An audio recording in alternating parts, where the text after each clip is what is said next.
Hare Krishna. Prahlad prayer.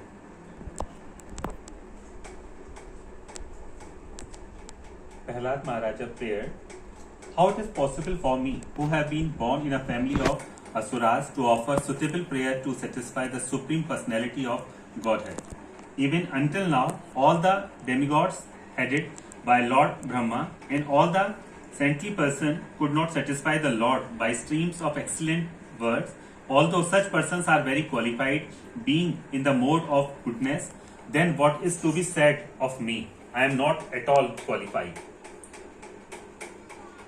Prahlada Maharaja continued, one may possess wealth, an aristocratic family, beauty or austerity, education, sensory expertise, luster, influence, physical strength, diligence, intelligence, and a mystic yogic power. But I think that even by all these qualifications, one cannot satisfy the supreme personality of Godhead. However, one can satisfy the Lord simply by devotional service. Gajendra did this, and thus the Lord was satisfied with him. If a Brahmana has all 12 of Brahmanical qualification, as they are stated in the book called Sanat Sujata, but is not a devotee and is averse to the lotus feet of the Lord, he is certainly lower than a devotee who is dog eater but who has dedicated everything, mind, words, activities, wealth and life to the Supreme Lord. Such a devotee is better than such a Brahman because the devotee can purify his whole family, whereas so-called Brahman in a position of vast prestige cannot purify even himself.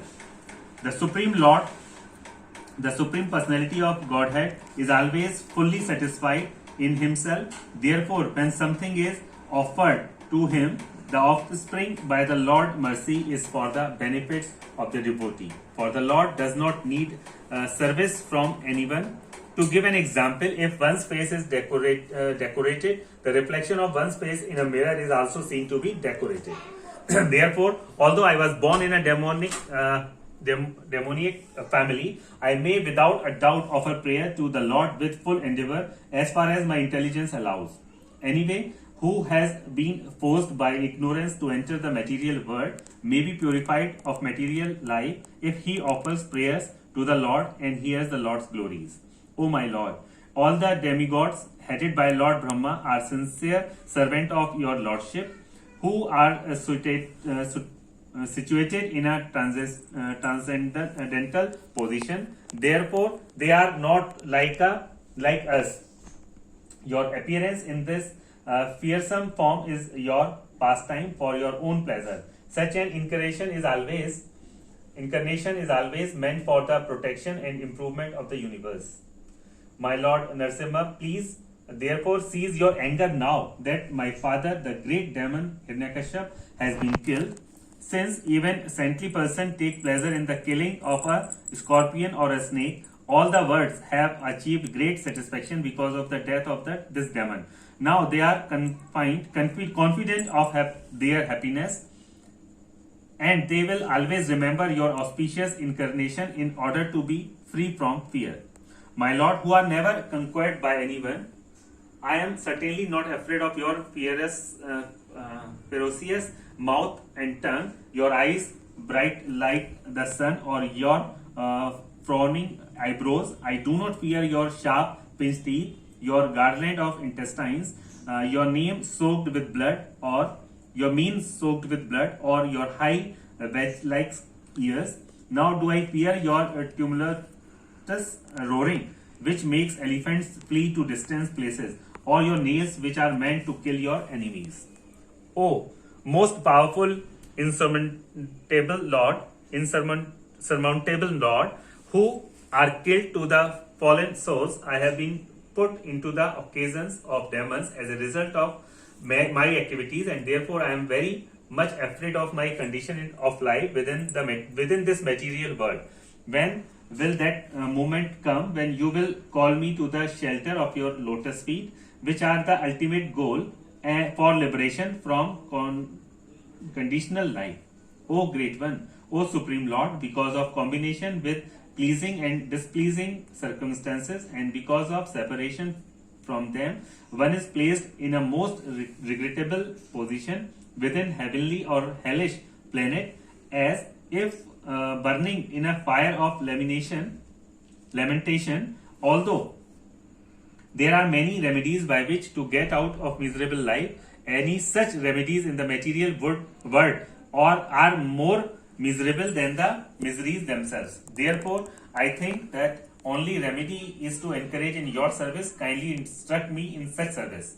O my Lord Narsimdeva, by engaging in your transcendental loving service in the association of devotees who are liberated soul, I shall become completely uncontaminated by the association of three modes of material nature and be able to chant the glories of your Lordship, who are so dear to me. I shall chant your glories, following exactly in the footstep of Lord Brahma and his discipline successions.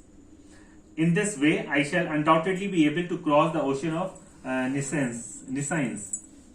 My Lord Narasimha, O Supreme, because a bodily conception of life embodies souls neglected and not cared by you, cannot do anything for their betterment. Whenever remedies they accept, although perhaps temporarily beneficial, are certainly permanent. For example, a father and mother cannot protect their child, a physician and medicine cannot relieve a suffering patient, and a boat on the ocean cannot protect drowning man.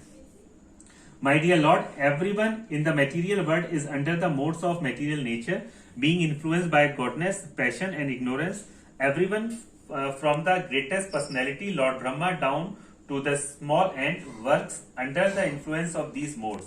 Therefore, everyone in the material world is influenced by your energy, the cause of for which they work, the place where they work, the time when they work, the method due to which they work, the goal of life they have considered final, and the process for obtaining this goal. All are nothing but manifestations of your energy. Indeed, since the energy and energetic are identical, all of them are but manifestations of you. O Lord, O Supreme Eternal, by expanding your plenary portion, you have created the subtle bodies of the living entities through the agencies of your external energy, which is agitated by time. Thus, the mind interrupts the living entity in unlimited varieties of desires to be fulfilled by the Vedic directions of Karma Kanda and the 16 element. Who can get free from entanglements? He takes shelter at your lotus feet.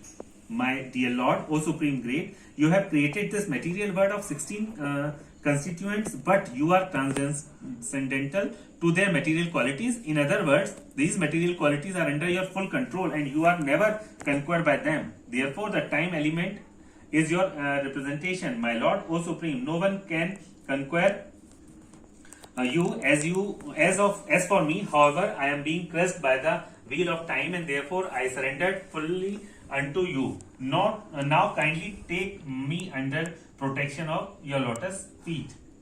My dear Lord, people in general want to be elevated to the higher planetary system for a long duration of life, of opulence and enjoyment, but I have seen all of these through the activities of my father. When my father was angry and he laughed sarcastically at the demigods, they were immediately vanquished simply by seeing the movement of his eyebrows. Yet my father, who was so powerful, has now been vanquished by you within a moment. My dear Lord, now I have complete experience concerning the worldly opulences, mystic power, longevity, and other material pleasure enjoyed by all living entities from Lord Brahma down to the ant. As powerful time, you destroy them all. Therefore, because of my experience, I do not wish to possess them. My dear Lord, I request you to place me in touch with you, with your devotee, with your pure devotee, and let me serve him as a sincere servant. In this material world, every living entity desires some future happiness, which is exactly like a mirage in the desert. Where is water in the desert, or in other words, where is happiness in this material world? As for this body, what it is its value. What is its value? It is merely a source of various disease. So called philosophers, scientists, and politicians know this very well, but nonetheless they aspire for temporary happiness. Happiness is very difficult to obtain, but because they are unable to control their senses, they run after so-called happiness of the material world and never come to the right conclusion. O my Lord, O Supreme, because I was born in a family full of the hellish material qualities of passion, ignorance, what is my position, and what is to be said of your causeless mercy, which was never offered even to Lord Brahma, Lord Shiva, or the goddess to fortune, Lakshmi. You never put your lotus hand upon their heads, but you have to put it upon mine. Unlike an ordinary living entity, my Lord, you do not discriminate between friends and enemies, the favorable and the unfavorable. Because of you, there is no conception of higher and lower. Nonetheless, you offer your benedictions according to the level of one's service, exactly as a desired tree deliver fruits according to one's desire, and make no distinction between the lower and the higher. My dear Lord or Supreme Personality of Godhead, because of my association with material desire one after another, I was gradually falling into blind well full of snakes, following the general procedure, populace. But your servant Naranda Muni kindly accepted me as his disciple and instructed me how to achieve the transcendental position. Therefore, my first duty is to serve him. How could I leave his service? My Lord, O unlimited reservoir of transcendental qualities, you have killed my father Hiranyakashipu and saved me from his sword. He had said very angrily, if there is any supreme controller other than me, let him save you. I shall now sever your head from your body. Therefore, I think that body in saving me and in killing him, you have acted just to prove true the words of your devotee. There is no other cause. My dear Lord, you alone manifest yourself as the entire cosmic manifestation, for your existed before the creation. You exist after the inhalation, and you are the maintainer between the beginning and the end. All this is done by your external energy through actions and reactions of three modes of mature nature. Therefore, whatever exists externally and internally is you alone. My dear Lord, O Supreme Personality of Godhead, the entire cosmic creation is caused by you, and the cosmic manifestation is an effect of your energy. Although the entire cosmos is but you alone, you keep yourself aloof from it. The conception of mine and yours is certainly a type of illusion, because everything is an emanation from you and is therefore not different from you. Indeed, the cosmic manifestation is non-different from you, and the annihilation is also caused by you. This relationship between your lordship and the cosmos is illustrated by examples of the seed and the tree, or the subtle cause and the gross manifestation. O my Lord, O Supreme Personality, O Godhead, after the annihilation, the creative energy is kept in you. You appear to sleep with half closed eyes. Actually, however, you do not sleep like an ordinary human being, for you are always in a transcendental stage beyond the creation of material world, and you always feel transcendental bliss as Karandokshay Vishnu. You thus remain in your transcendental status, not touching material objects, although you appear to sleep. This sleeping is distinct from sleeping in ignorance. This cosmic manifestation, the material world, is also your body. This total lump of matter is agitated by your potent energy known as Kala Shakti, and thus the three modes of material nature are manifested. You awaken from the bed of Sesa Ananta, and your navel a small transcendental seed is generated. It is formed the seeds that the lotus flower of the gigantic universe is manifested, exactly as a banyan tree grows from the small seed. From the great lotus flower, Brahma was generated, but Brahma certainly could see nothing but the lotus. Therefore, thinking you to be outside, Lord Brahma dove into the water and attempted to find the source of the lotus for 100 years. He could not find no trace of you. However, for when a seed fructifies, the original seed cannot be seen. Lord Brahma, who is celebrated as Atmayoni, having been born without a mother, was struck with wonder. Thus he took shelter of the lotus flower, and when he had been purified after undergoing severe austerities for many hundreds of years, he could see that the cause of all causes, the Supreme Personality of Godhead, was spread throughout his own body and senses. Just an aroma, although very subtle, is perceived in the earth. Lord Brahma could then see you possessing thousands and thousands of faces, feet, heads, hands, things, nose, ears, and eyes. You are very nicely dressed, being decorated and benticted with varieties of ornaments and weapons. Seeing you in the form of Lord Vishnu, your symptoms are form being transcendental. Your legs extending from the lower planet, Lord Brahma achieved transcendental bliss.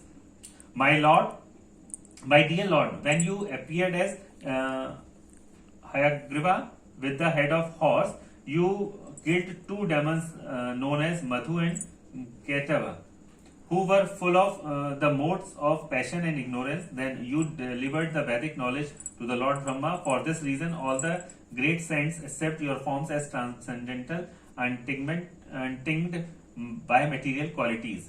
In this way, my Lord, you appear in various incarnations as a human being, an animal, a great saint, a demigod, a fish or tortoise, thus maintaining the entire creation in different planetary systems and killing the demonic principles. According to the age, oh my God, you protect the principle of religious. If the age of Kali, however, you do not assert yourself as the Supreme Personality of Godhead, and therefore you are known as Triyuga, or the Lord who appears in 3 yugas.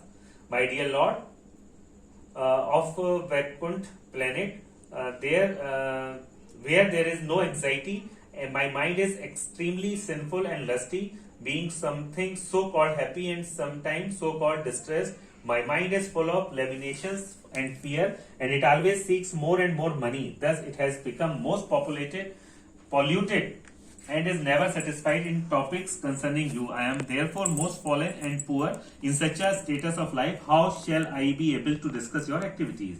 My dear Lord, oh infallible one, my passion is like that of a person who has many wives, all trying to attract him in their own way. For example, the tongue is attracted to palatable dishes, the genital to sex with an attractive woman, and the sense of touch to contact with soft things. The belly, although filled, still want to eat more, and the ear, not attempting to hear about you, is generally attracted to cinema songs.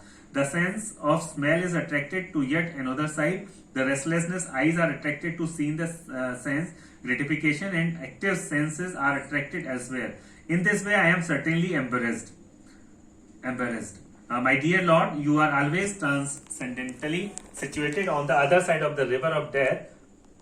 But because of reactions of our own activities, we are suffering on this side. Indeed, we have fallen into the this river and are repeatedly suffering the pain of the birth and death and eating horrible things. Now kindly look upon us, not only upon me, but also upon all others who are suffering, and by your causeless mercy and compassion, deliver us and maintain us, O my Lord.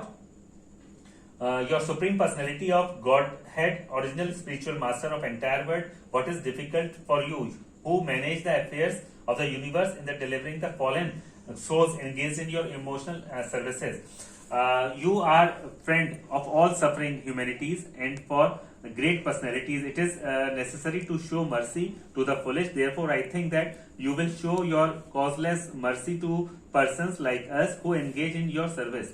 O best of great personalities, I am not at all afraid of material existence. For whatever I stay, I am fully absorbed in thoughts of your glories and activities. My concern is only for the fools and rascals who are making elaborate plans for material happiness and maintaining their families, societies and countries. I am simply concerned with love for them.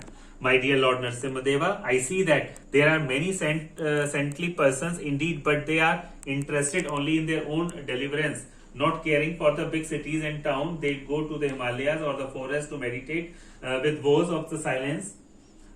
They are not interested in delivering others.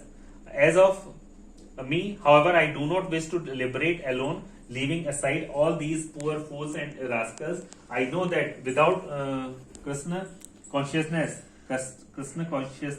without taking shelter of your lotus feet, I cannot be happy.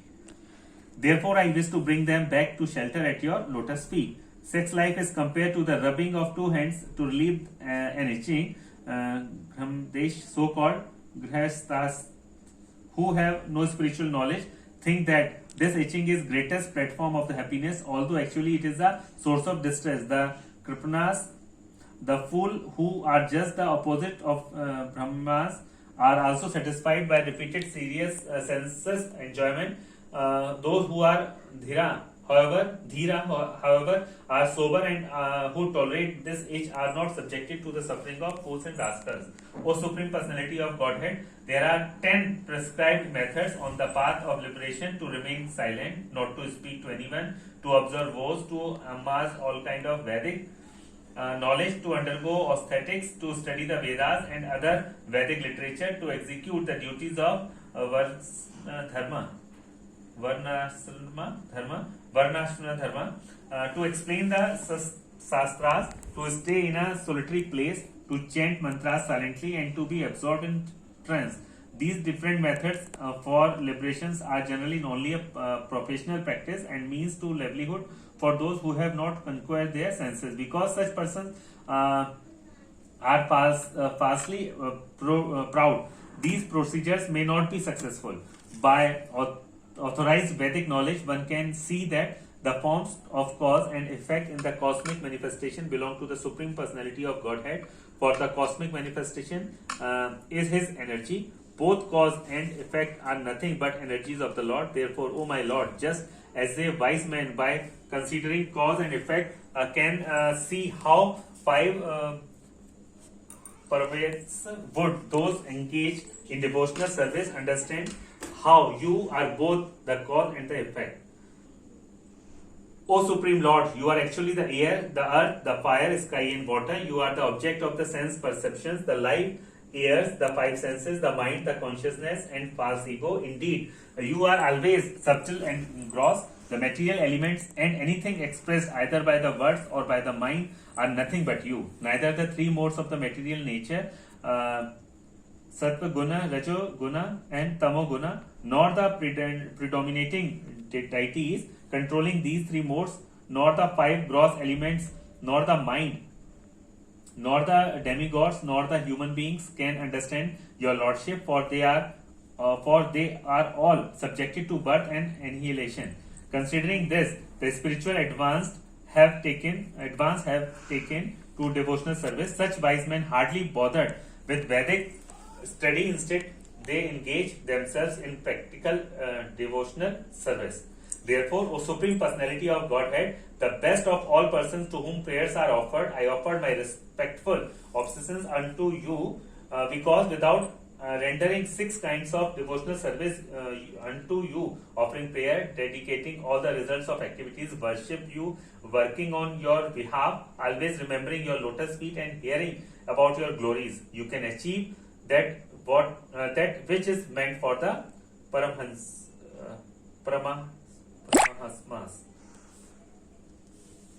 Paramasas. Hare Krishna.